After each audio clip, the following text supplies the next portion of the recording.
Sir आप देख रहे हैं फेस टू फेस, हमारे साथ है आपने तो साबिर अली जी। नमस्कार। सर अडानी का और एक मोदी जी के बारे में एक वीडियो वायरल हो रहा है कि उन्होंने ज़मीन किसानों के लेकर के बहुत ही सस्ते दाम में बेचने की हो रही देखिए, है। सस्ते नहीं, बिल्कुल फ्री में दी है।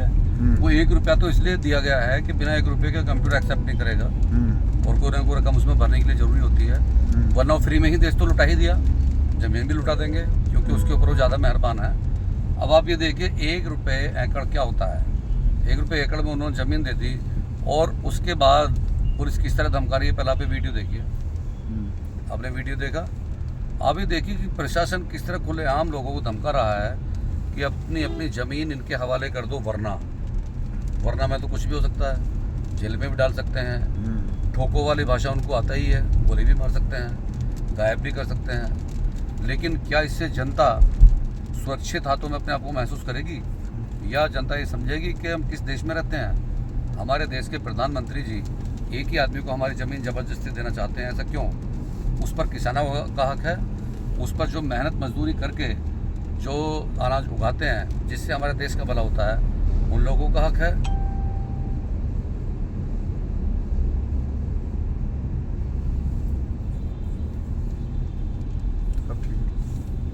ना कि अडानी जैसे लोगों का। तो हमारे प्रधानमंत्री जी को ये बात देखने की और समझने की ज़रूरत है कि वो एक आदमी के लिए 10,000 लोगों को गर्दन नहीं काट सकते हैं, उनका गला नहीं दबाया जा सकता है। उन बेचारों के सामने भूखे मरने की पोजीशन आ जाएगी, वो कहाँ जाएंगे? तो इसके लिए बहुत ज़्यादा सोचने और समझने की ज़रूरत है और हमारे प्रधानमंत्री जी को ये समझना चाहिए। अभी हालांकि एक विधायक जी का वीडियो वायरल हो रहा है तुरंत कि वो पुलिस के ऊपर पत्थर मार रहे हैं। देखिए भाई साहब, ये जो बीजेपी के लोग हैं ये हैं ही पत्थर मारने वाले।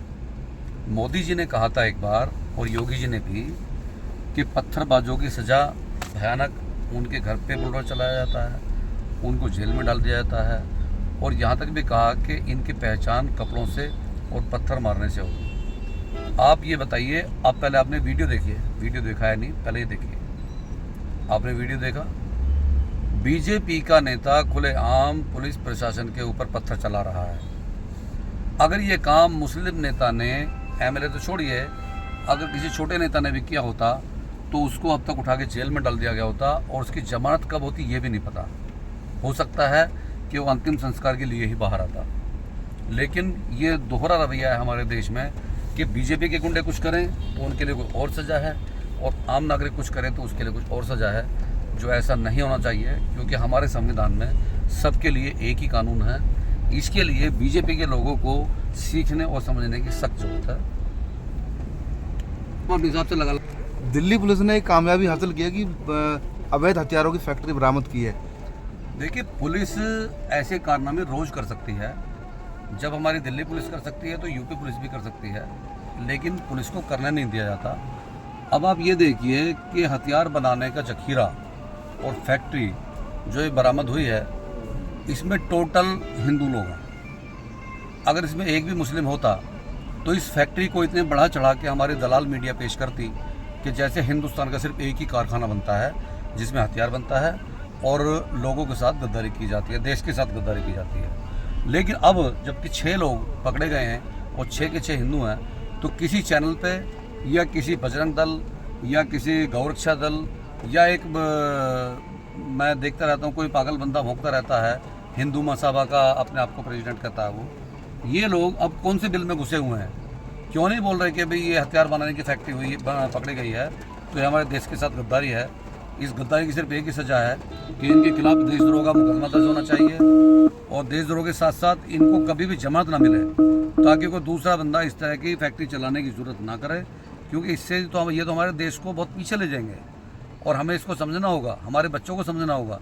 ये हथियार बना के आखिर किसके हाथ में दिए जाएंगे? भाई ये हथियार देश के लिए, देश के खिलाफ इस्तेमाल होंगे ना, और हमारे देश के बच्चों को दिए जाएंगे।